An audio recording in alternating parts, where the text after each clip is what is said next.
Ladies and gentlemen, welcome to another episode of Guardians of the Cyberspace. I am so excited to have our next guest. Ladies and gentlemen, please welcome Chris Roberts. Chris, how are you? Thank you for having me, sir. I'm so happy that you are here. Where are you right now? I am in the apartment, a brand new apartment for me. I still am sitting on a plastic chair next to a plastic table with a cup of tea going on the side in the middle of Missouri, Eureka, Missouri. And please, Chris, please tell the audience, what is the time there right now? It is coming on 1:15 in the morning. I hope everybody appreciates your sacrifice. Thank you for taking the time, joining us in this podcast slash YouTube video. If you ever met Chris, you would remember Chris is one of those people where if you meet them, you cannot forget them. Chris is a very frequent guest of the Cyber Week here at the Tel Aviv University. And whenever he comes with a big suitcase. Can you tell us what's inside this big suitcase? Yes, the suitcase of whiskeys and rums and tequilas and bourbons and mezcals and anything else that looks like it's interesting. Yes, so much fun. And So much fun with that do suitcase. they give you any trouble traveling with that, like taking the suitcase on airplanes? Sometimes yes and sometimes no. Unfortunately, I think the biggest amount of trouble and cost was actually coming back in for Cyber Week 2023 when I stopped and they asked me what I had, and I said I had whiskey, and they're like, "Well, unopened or opened?" And unfortunately, I brought a bunch of bottles that I hadn't opened, so they charged me import duty on those Oh, bottles. wow. Oh yeah, so that was almost $1,000 to bring them So in. this is crazy, but this is a very interesting tip for anyone who wants to travel with whiskey. If the bottle was open, they wouldn't have charged you? So if the bottles have been, see, a lot of times when I travel, I decant them into small bottles. I put them in my own bottles and everything else, and then it's harder for them to establish a value. And if I turn around and say, well, it's my own homebrew or it's cheap and cheerful, then they tend not to bother. But in this case, it was a bottle, and some of those bottles I bring out can get a little pricey at times. And I mean, it's there to enjoy the share, but yeah, at this point, got a little steep on this one. Amazing. We'll come back to whiskey, but before we will do that, let's talk about the less interesting part of your life, which is cybersecurity. You're a hacker, you're a very famous speaker, you've been on all of the biggest stages. Um, um, you have huge amount of following on social network. Um, what what I'm very interested to hear about your first steps into the world of cybersecurity. How did you decide to go into cybersecurity? At what age, and how did it all started? Well, I mean, it started before we had cybersecurity as an industry. I mean, I started messing around with computers when I was 10 or 11 years old. So we're going back to 1980, 1981. So it was the old systems, the 4K of memory. And what it was gaming. So for me, I used to play a text version of poker, and I didn't like losing against the computer. So I figured out how to get into the code, and I rewrote some of the code, and I recompiled it, and I sent it back literally onto the cassette deck. So the same type of cassettes you used to use in the Walkmans, put it back onto that, and off I went from there. It's amazing. So you've been to the cybersecurity world for many years. Can you tell? And you've been to many places. I've read obviously I know your some of your history. So I dived into it Yeah. before the podcast. And I was surprised to see that you've done many things in your life. Where are you right now, and what is your current position?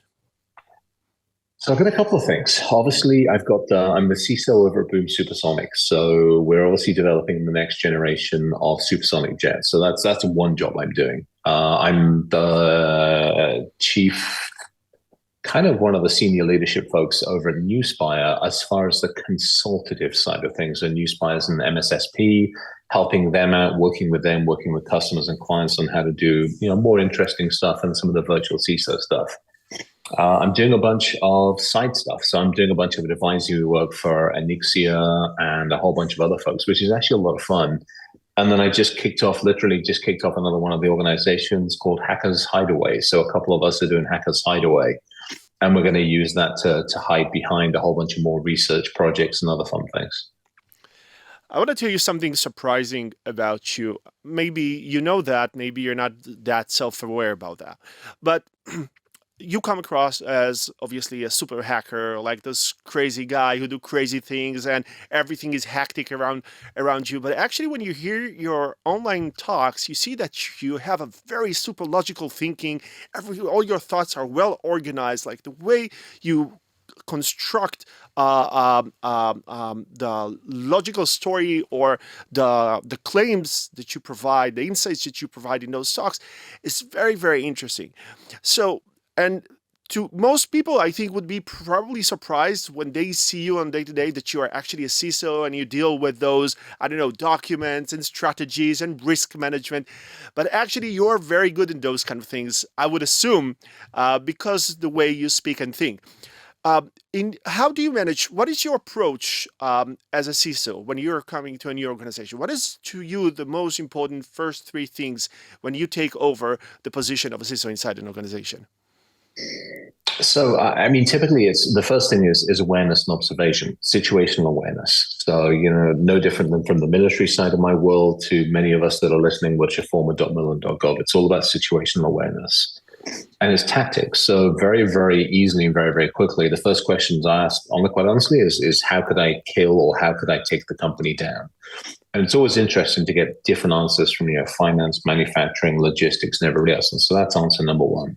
Next question is typically, what do you have? What are the key jewels? What if it got out onto the internet world or onto the world would just absolutely ruin the company? Slightly different question, but a different way of looking at it. And the third one is, well, what do we have? So then we look at assets. And that's both physical assets and digital assets, because again, I don't know how to effectively defend, reduce the probability of risks and protect unless I actually know what I'm protecting. And typically on most of those questions, I get fairly blank stares. Amazing. And you probably know that even better than I do. Recently, we've seen a rise in the cases where CISOs and other decision makers inside organizations were being held personally liable for various things. We all know the story of Uber, right? And we know the story of SolarWinds, where the shareholders sued Tim Brown. They sued Tim Brown, the CSO and the CEO.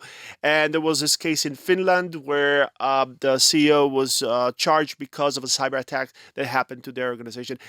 Do you feel that those kind of situation, and there were other cases, those kind of situation change the way CISOs behave and see their position? Yeah, I mean, absolutely. I mean, it's interesting because for a long time we've been waving the flag.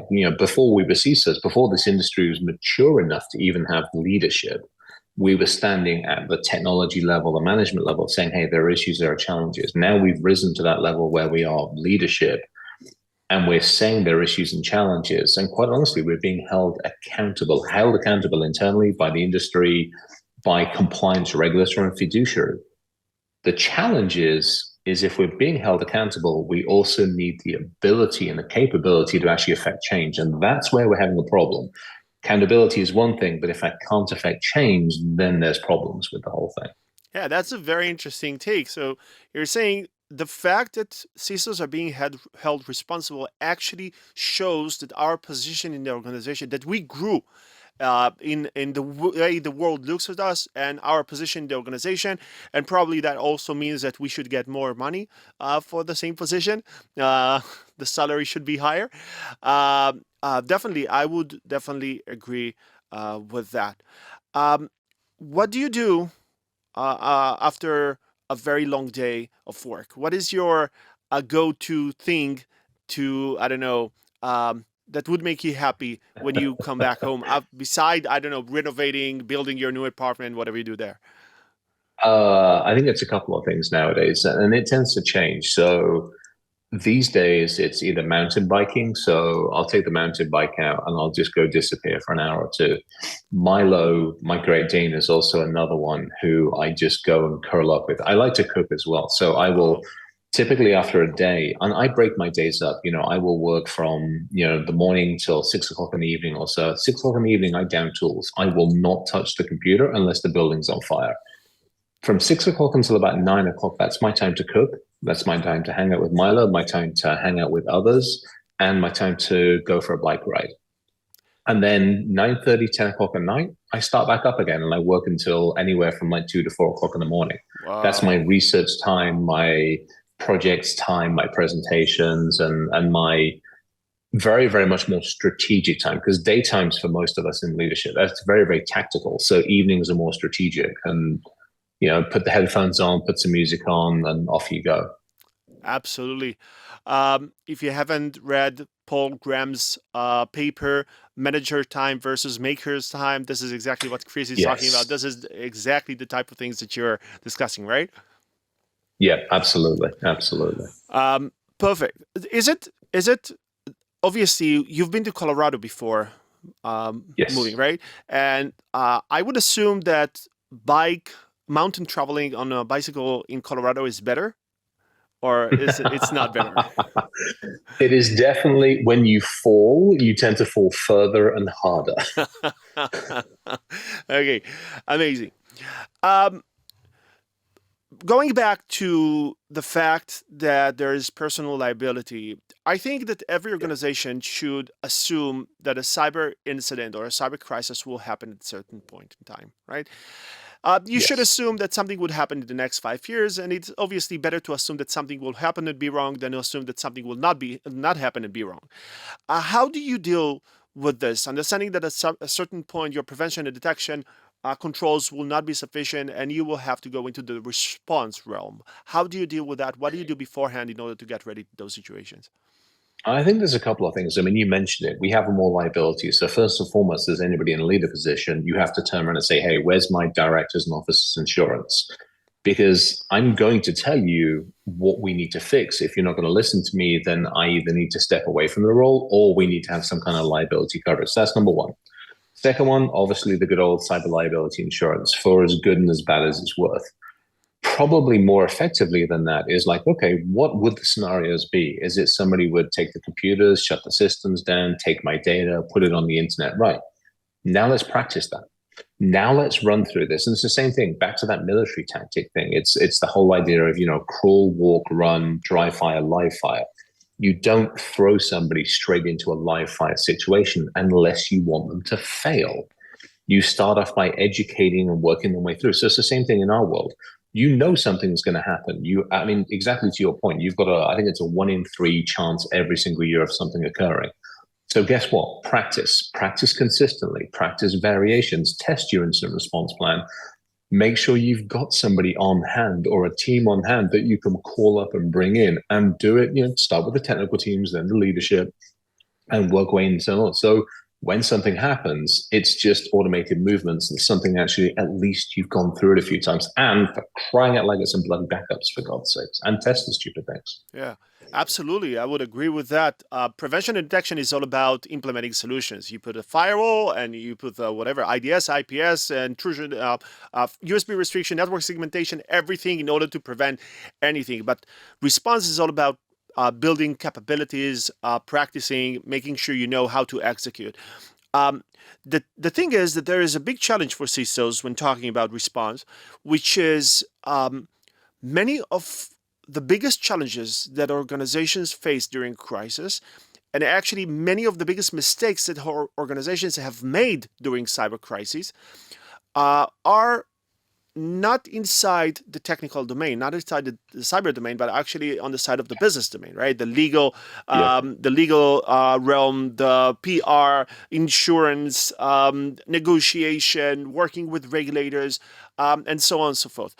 And it's Yep. sometimes very hard for CISOs because they are being considered as the ones responsible of bringing the organizations into a high level of readiness. But many of the things that need to be done are not inside their domain. So how do you cultivate the organization? How do you push the management to also get ready to this day where cyber incident will happen?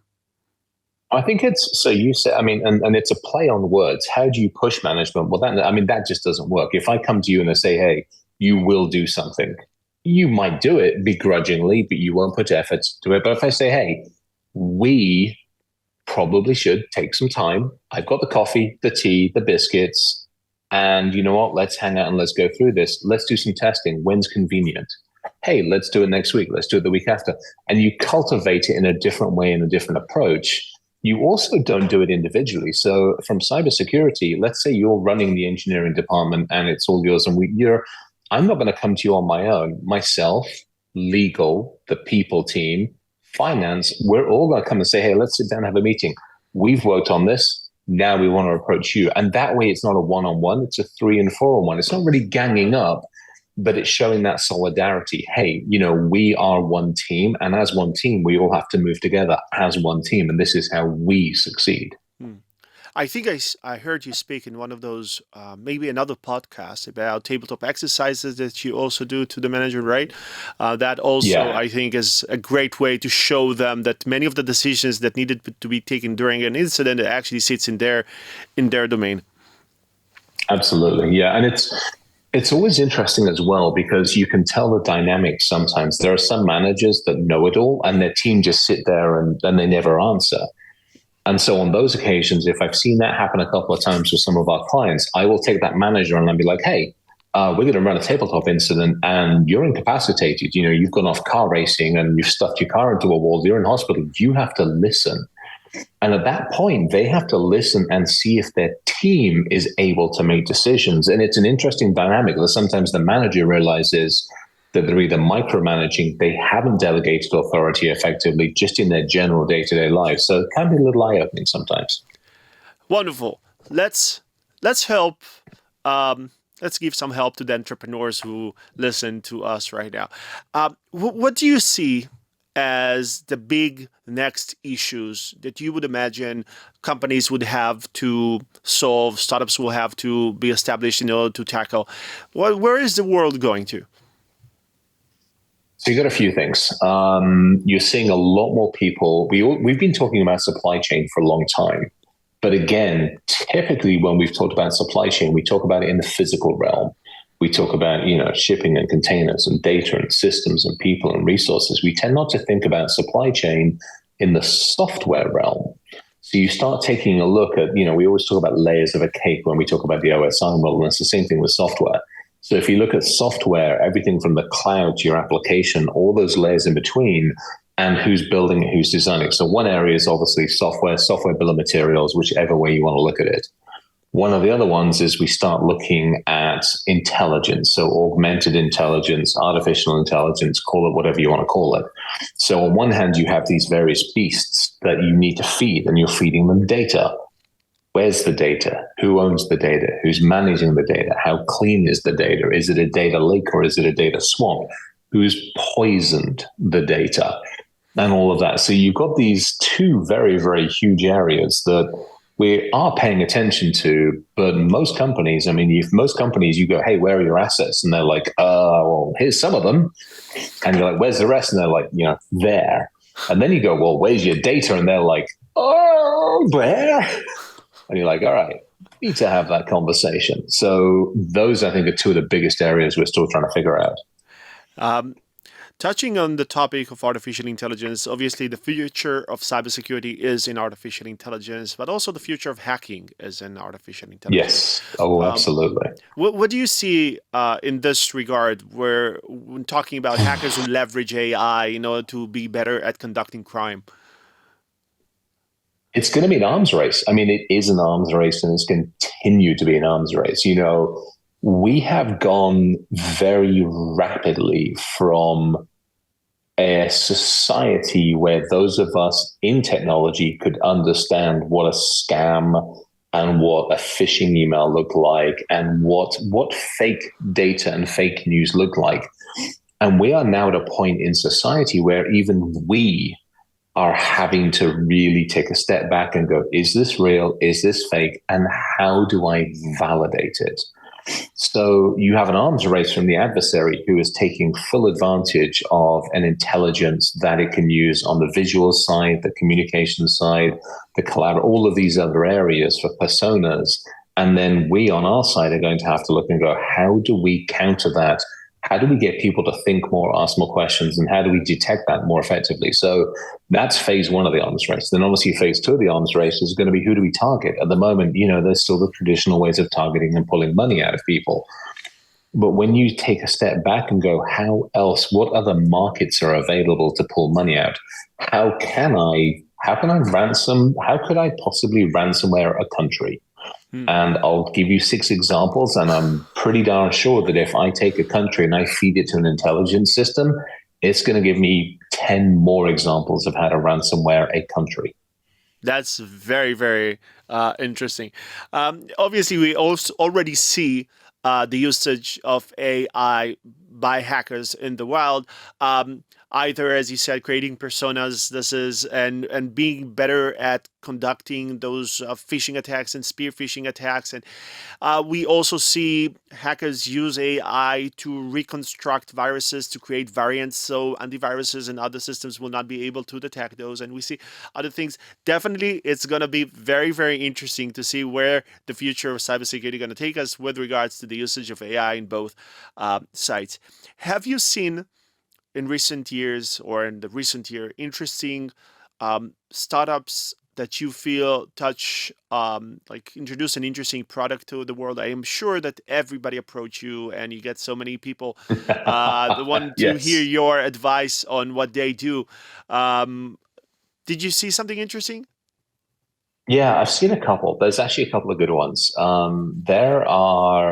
was at a meeting in New York not that long ago, and we were talking about back to the adversarial intelligence. So I briefly touched on it, the ability to poison the data to a point where the intelligence engine literally eats itself. Or you get to effect a change without noticing it. So there's some interesting stuff that's coming out where how immutable is the data that I am feeding it and how much do I trust it, et cetera, et cetera, et cetera. So there's a couple of companies out there doing some interesting stuff on that. And there's some that I'm actually working on one behind the scenes as well.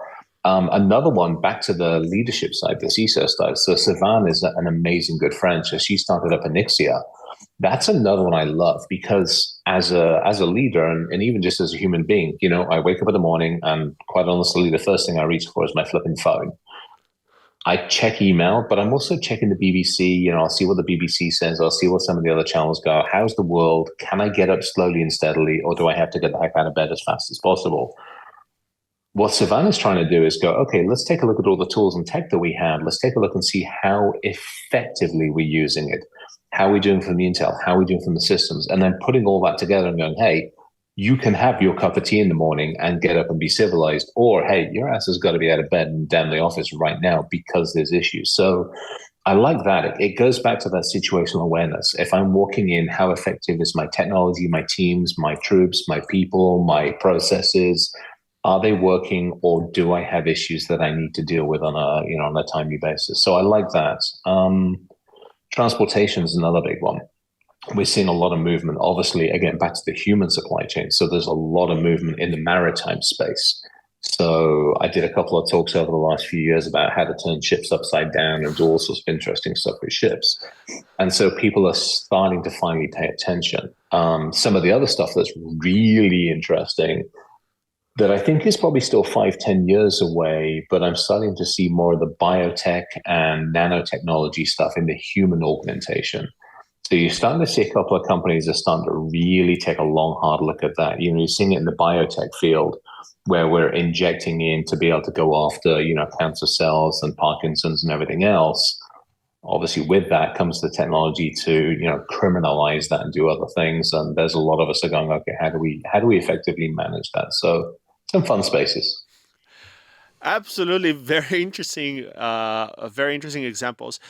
Um, And the thing that you said, let's double click on that for a second. The fact that you showed people and you gave talks about how you can turn ships down. Mm-hmm. So you have a history where attacking big things, right? But I'm really surprised. I'm really surprised that your current company took you, maybe because of your history.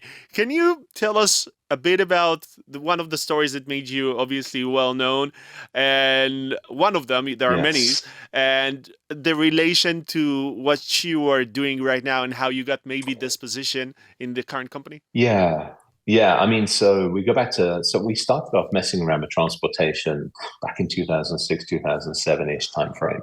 We started messing around with cars. So we looked at cars and we're like, okay, these are fun things. We can take them to pieces. We can make them do things they shouldn't do. So we did a couple of demos at some of the big conferences about shutting down cars and stopping and starting them all through connectivity and the lack of security around it. Well, then we started taking a look at other things that were connected, and we started looking at the aviation side of the world. And we realized that although the networks are different, there are some similarities across all forms of transport. Doesn't matter if it's a car, a train, a plane, and a ship. So we started looking at airplanes because I spent so much flipping time on the darn things.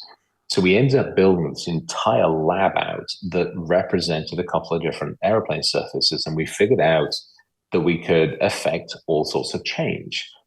Told people about it, they didn't listen. Told them again, they didn't listen. Went and told some very, very senior people inside government and inside a couple of companies, and some listened, some really didn't listen, some yelled, some threatened, and in the end, what ended up happening is a couple of those companies put out everything's fine. They were like they preempted the everything's fine. It's okay. Don't look behind the green curtain. Everything's okay.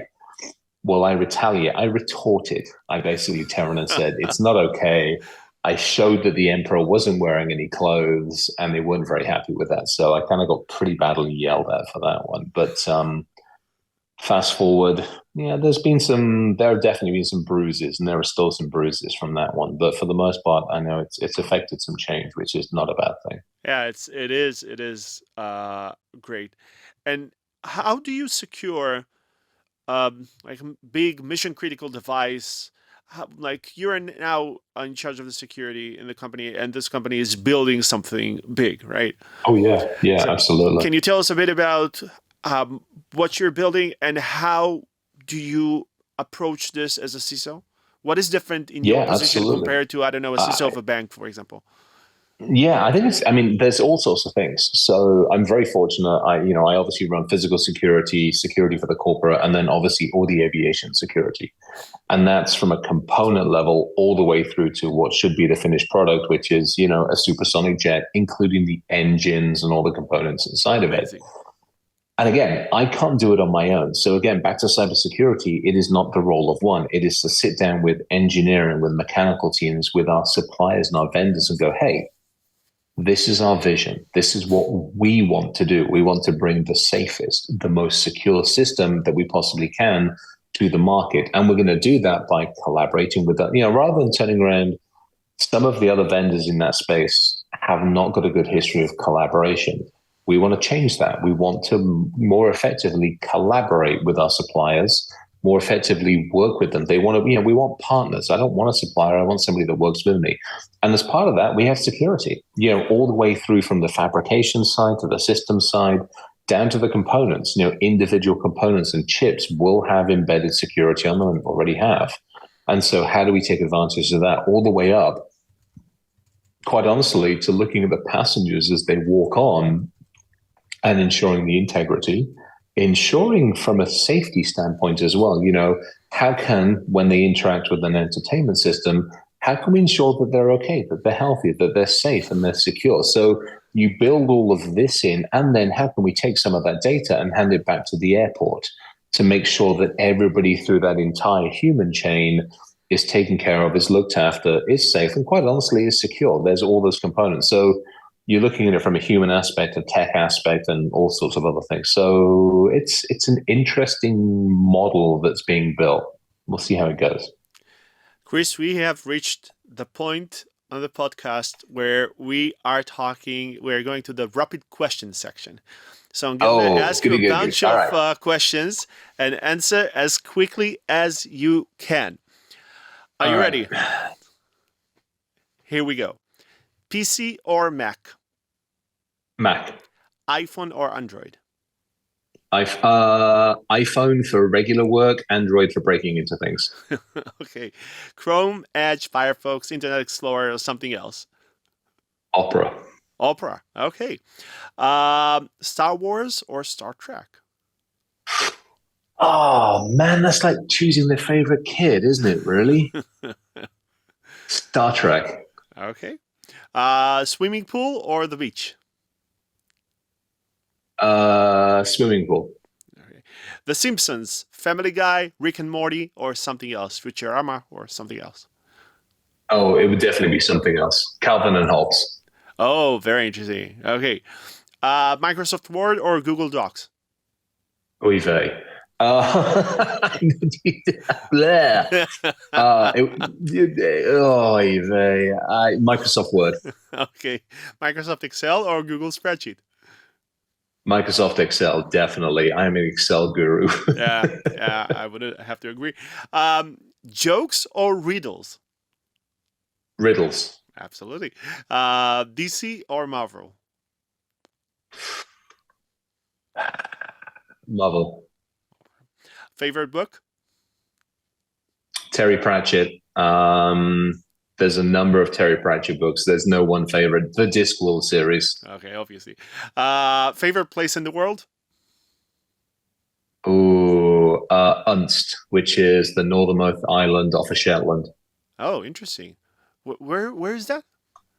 It's called Unst. Unst. It is so where Shetland. So if you go for the edge of Scotland Mm-hmm. and you literally head for Norway, you run into Shetland, kind of in the middle. Okay. It's three islands in the middle of the North Sea. You have the main isle, you have Fetela, and then you have Unst. And Unst is the northernmost island. It's inhabited by puffins, Arctic skuas, and that's about it. And a few people, and not many people. Oh, And I have the most peace and serenity up on there. I go stand there, I get windblown. I've climbed the stacks there. I've just sat on the rocks. I don't like beaches that much, but I love rocks into water. I've dove there numerous times. I've watched the seals and the otters, and I've just ignored society. I love it. so you get to go to Ireland many times, like back to Ireland? Not to Ireland, no. To Scotland, definitely. Yeah. To Scotland, I get to that neck of the woods fairly regularly. Okay.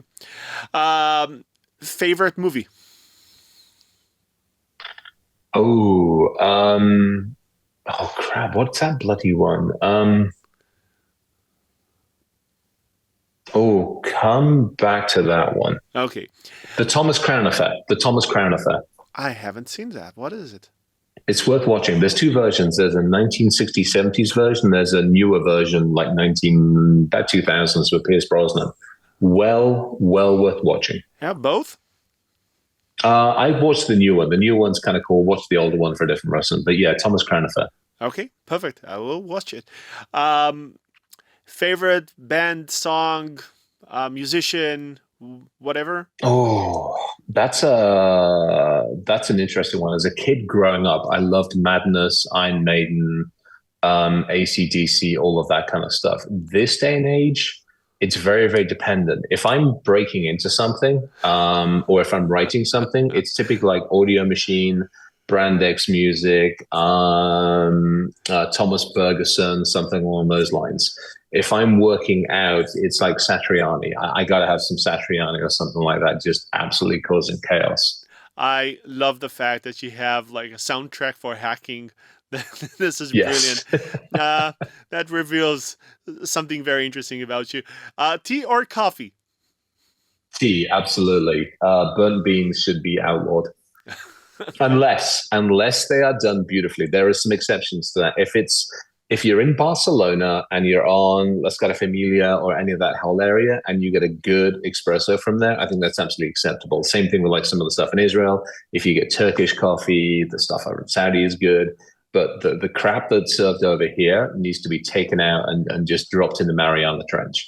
So you might remember you've visited here several times, and I know you met Yes. Matan Sharf several times. I don't know. Yes. So he has a startup company. You might remember a startup company where they build a machine, and they already have the machine that will allow you to buy those green beans directly from the farmer.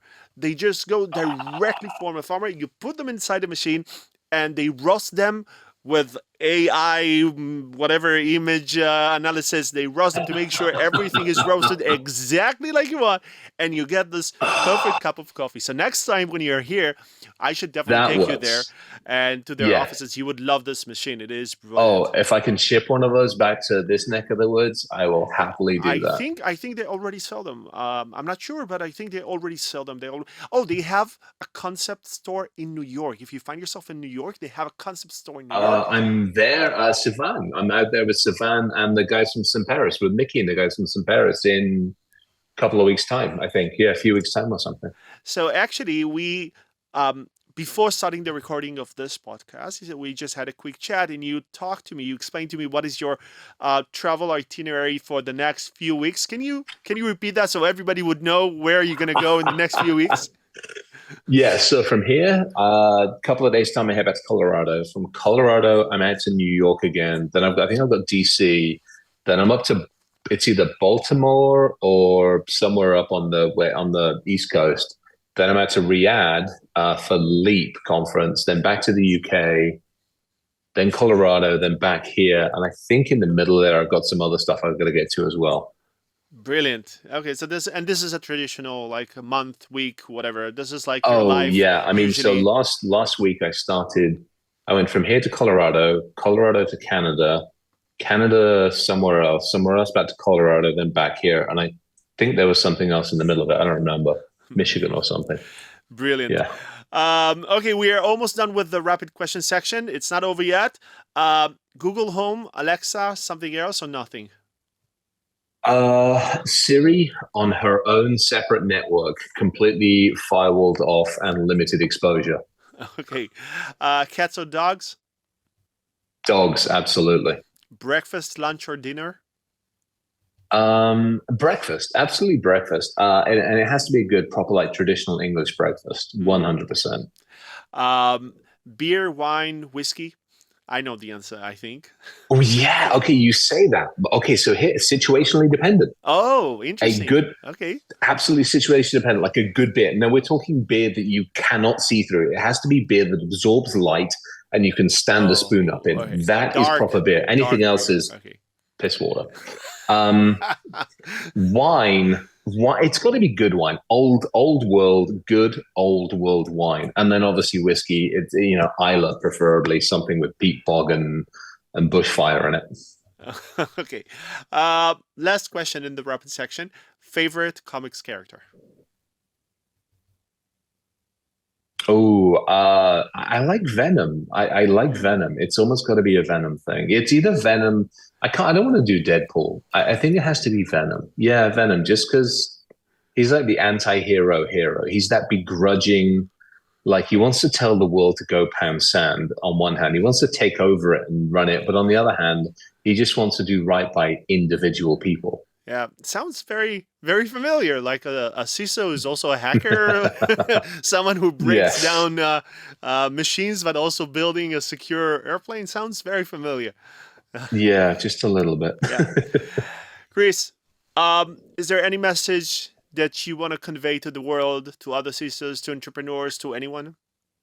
I think ask more questions. It's one of those biggest things that we always forget to do. And it doesn't matter if you're buying an intelligence system or looking at the next generation of whatever the heck it is, or talking to a startup or doing anything. I think or even looking at the news. I mean, let's face it, the news today is it's all over the place and it's hard to understand what reality actually is. Doesn't matter who's telling you. So for me, I think the plea I have with everybody is always question it, ask another question, validate, then maybe trust it. Absolutely. This is a great message. Chris, thank you so much for joining us today. 1 a.m. Oh. It's almost 2 now. I'm not sure if you're going to sleep or you just started your day, but whatever it is, I'm still working. still working. So it's just the middle of the day for you. Thank you so much for your amazing insights, your crazy stories.